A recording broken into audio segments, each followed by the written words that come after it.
Hello guys, and welcome back to a brand new episode with me, Wall377, and this is Kerbal Space Program. Today we're gonna create a space station. I haven't got one yet on this save game.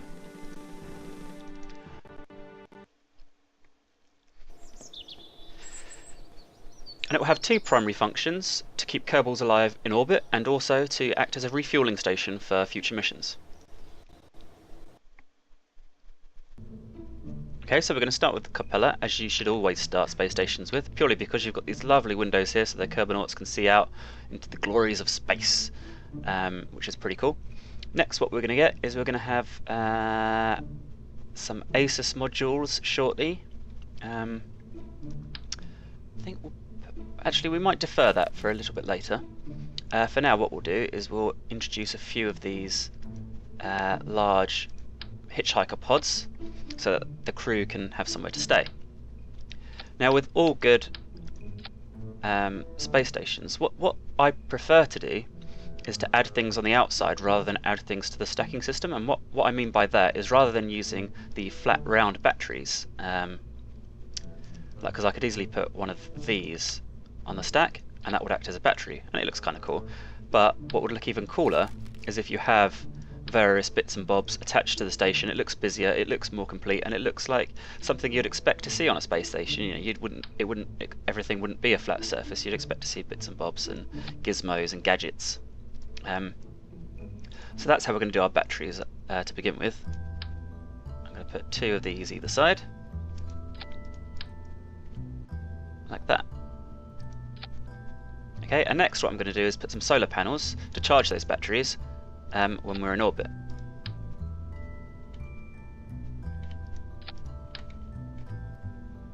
So two there, and what I'm going to do is I'm going to put another two down here. Cool. So now what you need to do, you need to do a little bit of planning here, because you're obviously going to want other vessels to dock with this thing to make it a nice big space station. And now I've put solar panels there, what's going to happen is when these extend, they'll extend down this center line, going up to down, which means you'd really want all your space station to be across that line so that you can face the sun and you're not creating a shadow by other modules and other bits and bobs, which is why space stations tend to be flat. So what I'm going to do is probably on this side add some docking ports and maybe a senior docking port down there. I haven't decided yet, but we'll get around to that in a minute. So in order to put some docking ports on the side, rather than just putting in ports like that, that's the junior one, so that's the tiny one. I mean, that does look quite sweet there, to be honest. But I mean, I might have a small one there. Now I've seen it. It looks quite awesome, doesn't it?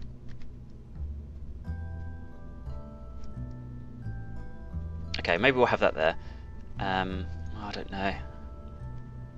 We'll have a small one there, I think, and then down here we'll have the bigger one. Now, how you attach these bigger ones, rather than just doing that, I mean, it doesn't look too great, does it?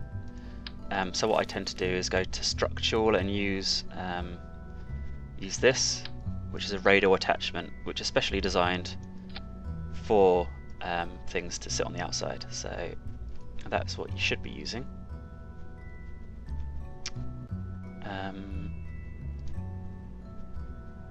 And here it is, just there. Come on, boom. Okay, so that's just a better way of attaching things radially.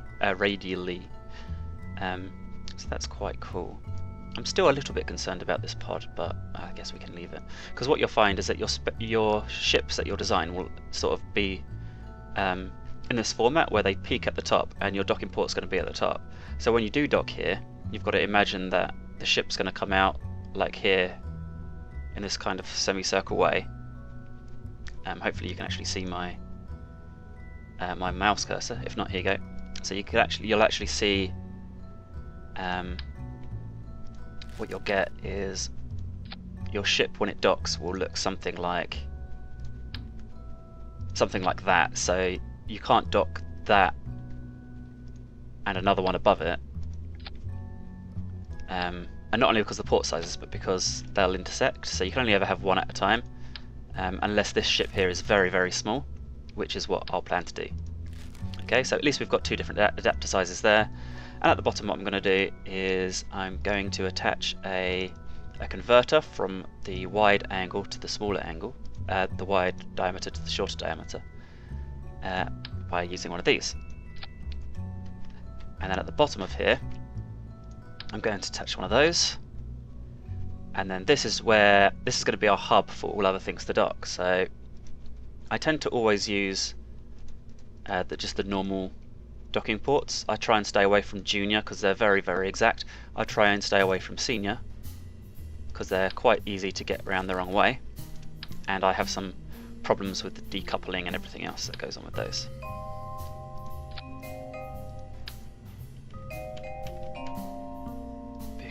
Okay, so that's it. So it's all on the same plane, look. I haven't put any on the top sides there or the other side, purely because I'm not convinced that that's going to be the best way for our space station to evolve. However, you might want to add them anyway, because you never know what the future is going to hold, and it's best to be with them than to be without them. You'll find that later on that always put more docking ports on these space stations than you'll ever think you'll need, because you never know what you might need in the future, and it's always worth having them there. So that looks pretty cool so far. Yeah, I'm happy with that. So we might launch that up in a minute. Before we do, is this going to be suitable for orbit? So we've got our power and batteries, so that's going to be sustainable. We've got places for lots of Kerbal to live and lots of docking ports, so that's all fine. What else will we need? We've got no way of having power if, for instance, these solar panels blow up. You always need some sort of reserve power just to make sure that it's not like a dead station. So it's always worth putting one or two of these on there just to ensure that you'll be okay. Lovely. Now you could of course put these big solar arrays on there, but this is a habitation module. You know, we're only keeping a few Kerbal on here. It's not going to be our main station. Well, it's going to be the main habitation part of the station, but you know, we might want to put on a power plant attachment and a fuel attachment, and you know, there's a whole realm of other things we can put on there. Okay, so I think that will be it for now. I might attach a small shuttle here to this port down here, just so we've got something for these guys to buzz about in if they need it. So I'm just going to build that off camera now so you guys can see that. Okay guys, welcome back. So what I've done is I've put on my little shuttle here, which is quite cool. I've just realised I haven't got any RCS thrusters. It needs RCS thrusters so it can have more degrees of rotation. And what I've done is at the back of it, you can just about see, I've attached a little engine here and a little fuel tank and some big old RCS pods to help with movement, and at the moment it's docked to the main thing. And I've also put some quantum ports on there, and it hasn't got any power, so it needs a little bit of power but not too much. And remember, it doesn't need a lot of thrust or anything like that because it's going to go to space eventually, so we don't need it to have any solar panels or anything like that, because it's literally just going to be a small craft just for our Kerbals to get around with.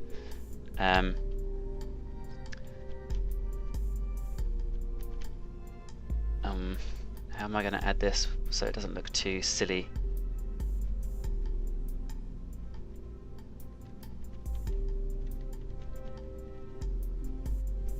There you go, does that look okay? I think that looks okay.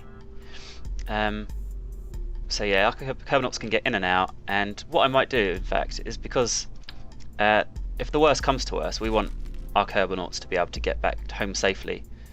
So what might be a nice idea is if we put some parachutes on there. These are kind of big and they take up a lot of room, but if I just put one there, maybe at least you know, we might be able to get our Kerbals back safely. I'll put another one on this side as well, and hope for the best on our way back down. So we've got a little shuttle there to help them move around and dock with other ships, but in the event of some catastrophic failure, at least one of them can come back down to Earth and survive. So I think that's quite a nice little idea. So let's save that, and what we'll do is I'll attach the rest of the rocket boosters now, and we'll launch. So I've also added some, so on these docking ports I've changed them for the shielded ones because they look cool, and in addition I've put some lightings there to help us dock in the dark, ditto with that one, and I do think it looks okay so far. I think we've done a really good job. So yeah, what I'm going to do now is just add the rest of the rockets and everything else and get this thing in a state where it can fly. So watch, and hopefully I'll speed this up a little bit so you don't have to see it all, but hopefully it will look okay and we can get launching. Okay, I'll see you in a second.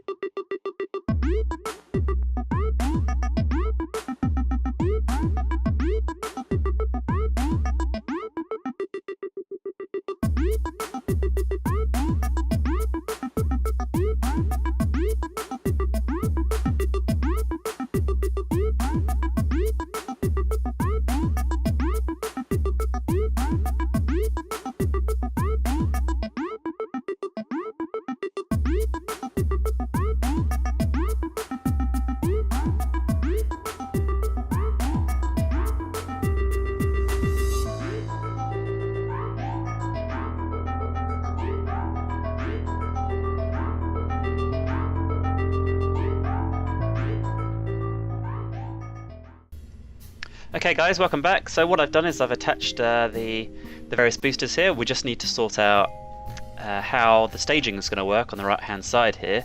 So first what we're going to have is all of these release and all the engines kick in.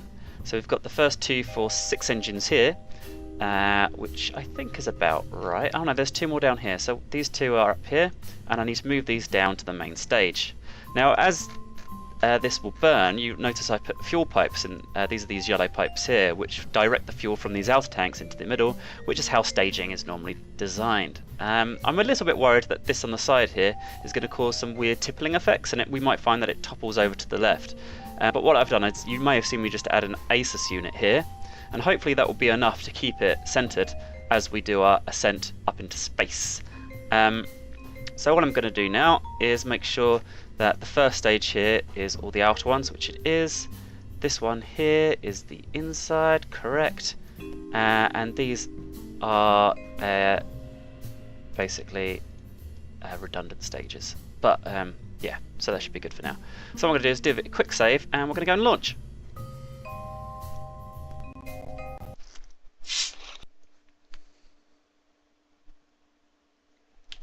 So here we are at the launch, and we've got Tom Van sitting there, all ready and raring to go.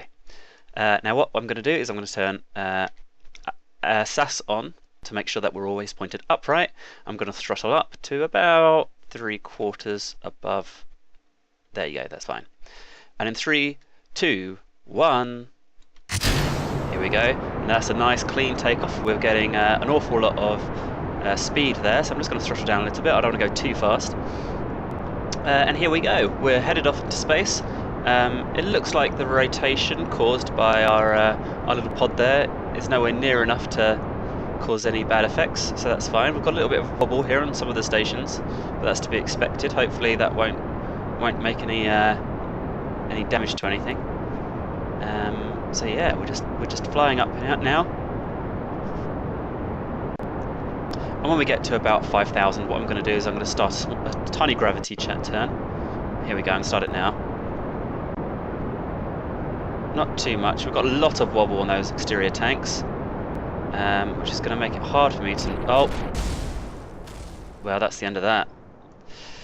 Okay, back to the drawing board. Here we go.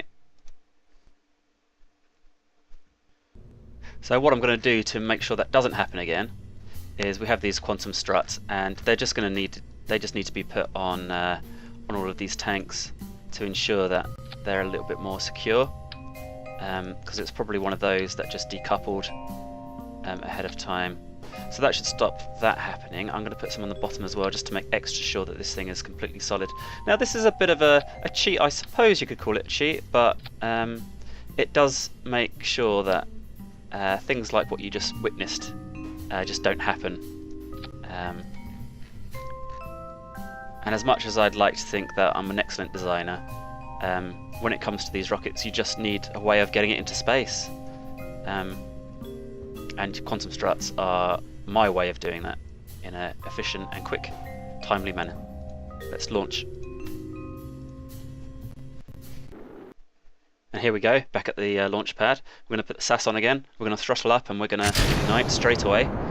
Here we go, a little bit less ignition than before because we know we were going too fast. Look at that, no wobble whatsoever on anything. It's one solid structure as it rises. That's exactly what we want. And we're just going to let that throttle up. There's no spinning. And yeah, I think that's a really stable launch. It's looking good. And if you look at our bob down here, our navigation ball, you'll notice that there's no rotation, there's no spinning, there's no wobble, there's no nothing. And that was all caused by these struts just not being efficient enough to stop those exterior tanks from wobbling and causing us a little bit of grief. I've missed the gravity turn, so I'm going to do that now.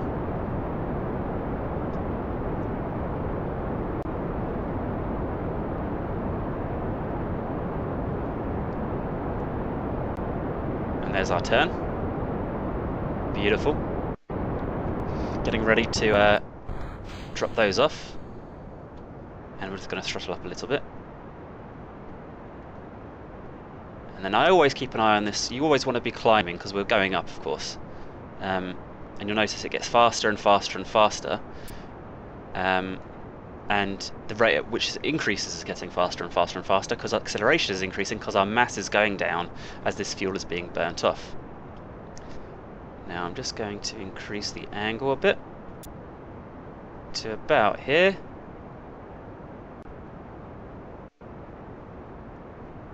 Hopefully we can get into orbit. I can't see why not. I'm just going to hold it steady.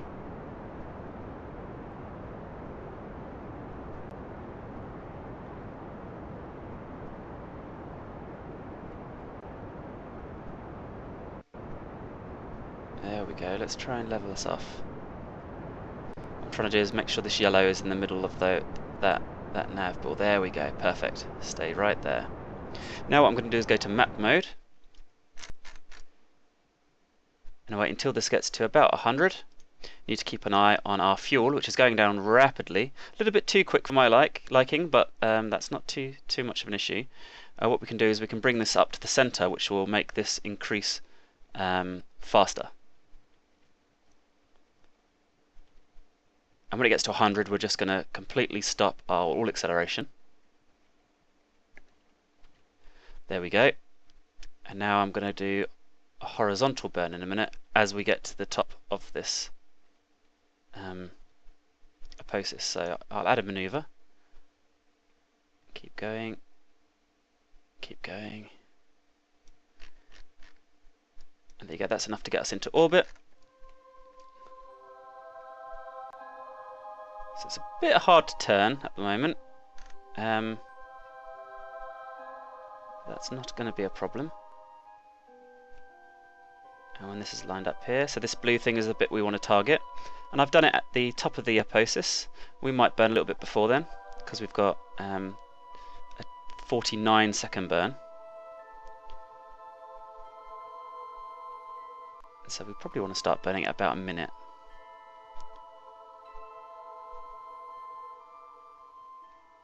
Okay, let's start burning now. Throttling up. There we go, let's just hope that holds for a little while.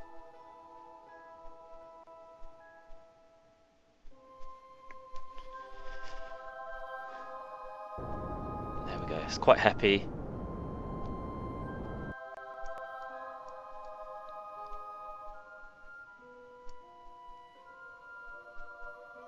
Oh, this orbit's looking tricky. I hope we can make it. I'm not convinced that we are.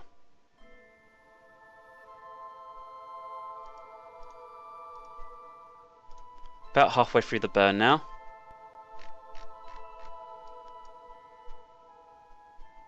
Our fuel is really dropping fast now. Just going to stop off on the fuel now and wait until we climb a little bit higher.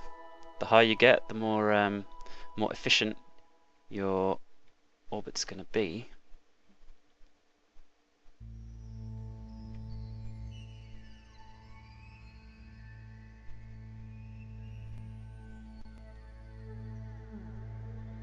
Going to do a lot of corrections here. I suppose that's because of the extra weight on the side that we've got.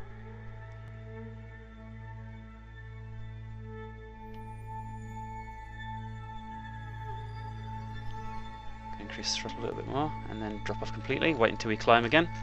Oh, it's looking very dodgy. I don't think we're going to make this, guys. I might have to replan the amount of fuel I'm taking up.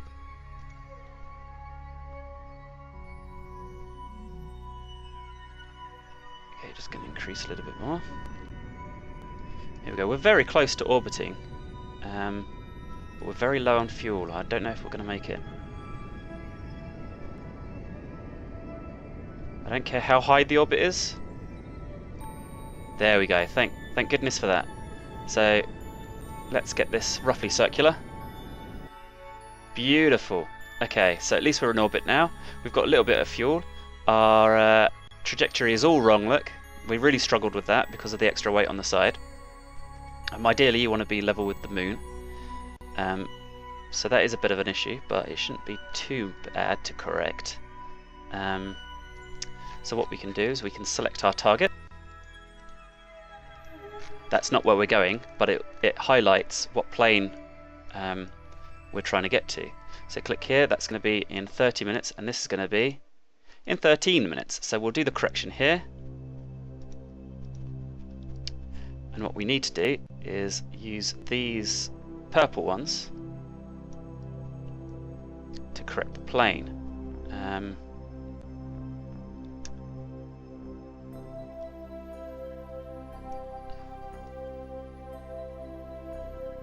Can't quite see. That's about the correction we need. Now it's not as bad as I thought it was. Okay, so let's get this lined up then for the burn. And if you look at the estimated burn, it's like 1 second, so it's a nice and efficient way of burning. So at the moment what we're doing is we're looking for our target, which is blue. There it is. And once we line that up, we'll give it a quick save.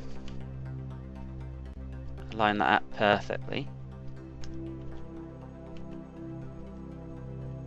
And because that target is relative to space, when we speed up, it shouldn't move.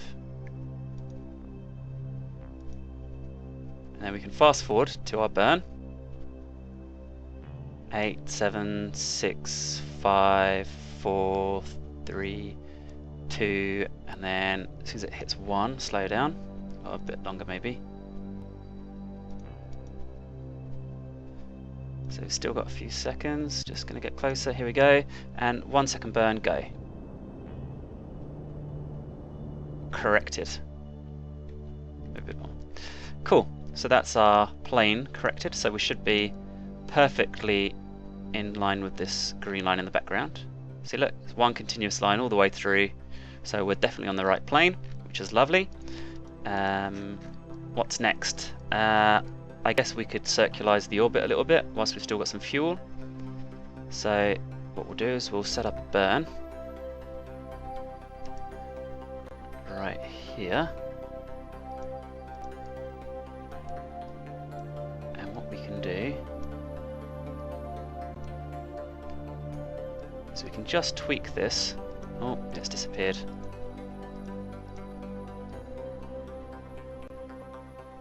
Ever so gently, and what that will do is shift the orbits, but I think I've done it the wrong way. 107.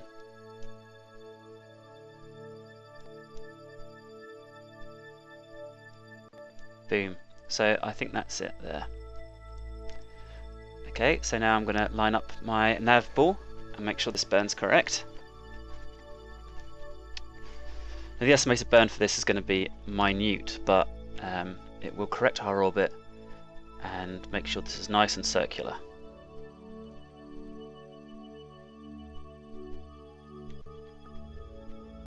just going to line up this, like so. Speed up so that we're basically at our burn, which is coming up soon.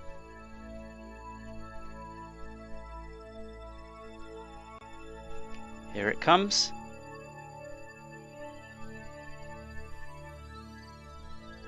I'm going to pause it at 1 now. 42 seconds until we hit that time. There we go. 4, 3, 2, 1. I'm just going to put it up and wait until that goes to the bottom, and then I'm going to press X, which cancels out everything.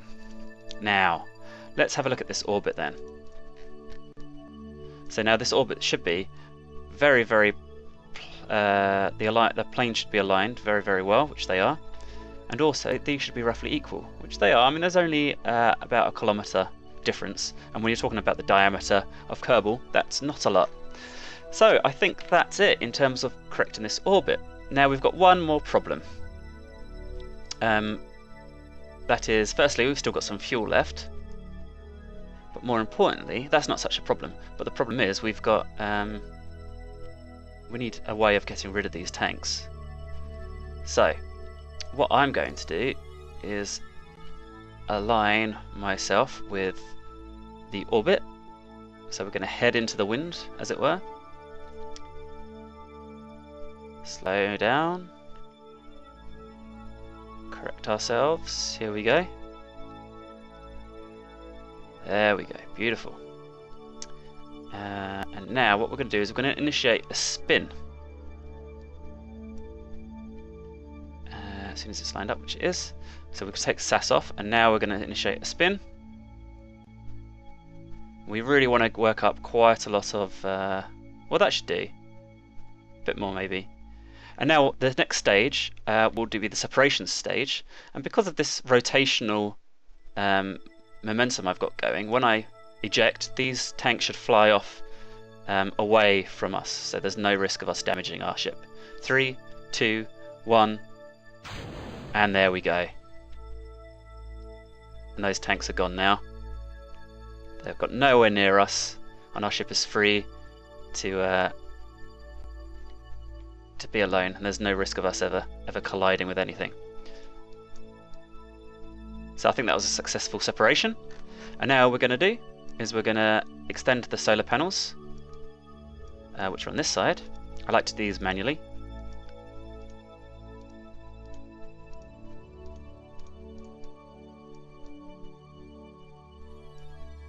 Beautiful. Turn the lights on as well. Lovely, so we can see our dockings when we make them. I'm going to quick save now. And Tom Van is going to go for his first EVA. And there he is. He's going to come down. And he's going to grab hold of that. And he's going to come down.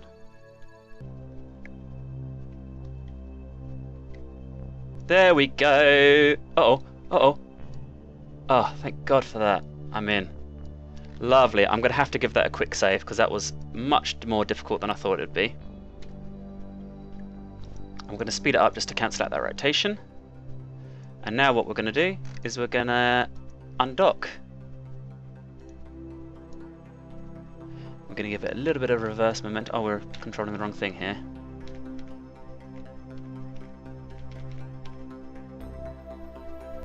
Here we go. So we're just going to back off a little bit.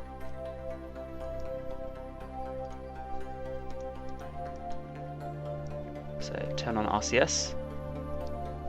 And a little bit of reverse thrust, so you can see we've separated there.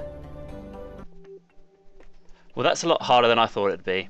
So apparently the station is lost for now, because Tomek is really going to struggle to get this back in one piece, I believe, because this is not a very well designed shuttle. So let's do our best to try at least.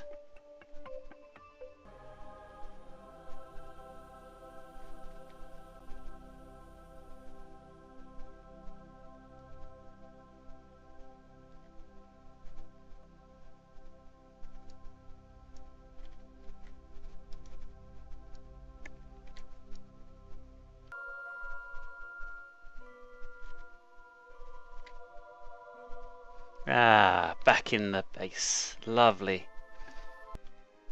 So maybe we can create a better docking station later. I hope you enjoyed this, guys, and maybe next time I can show you a new docking port. A new docking port being used to attach a new part of the space station. Maybe we'll have to obviously design a new ship because R1 is awful, and there she goes into the abyss, never to be seen again. But yeah, sorry about all the confusion and all the issues, guys. I'm sure I'll get the hang of it eventually, and we can have an awesome space shuttle, an awesome space station. So yeah, if you enjoyed this, do let me know, and I'll make another one soon. Bye for now.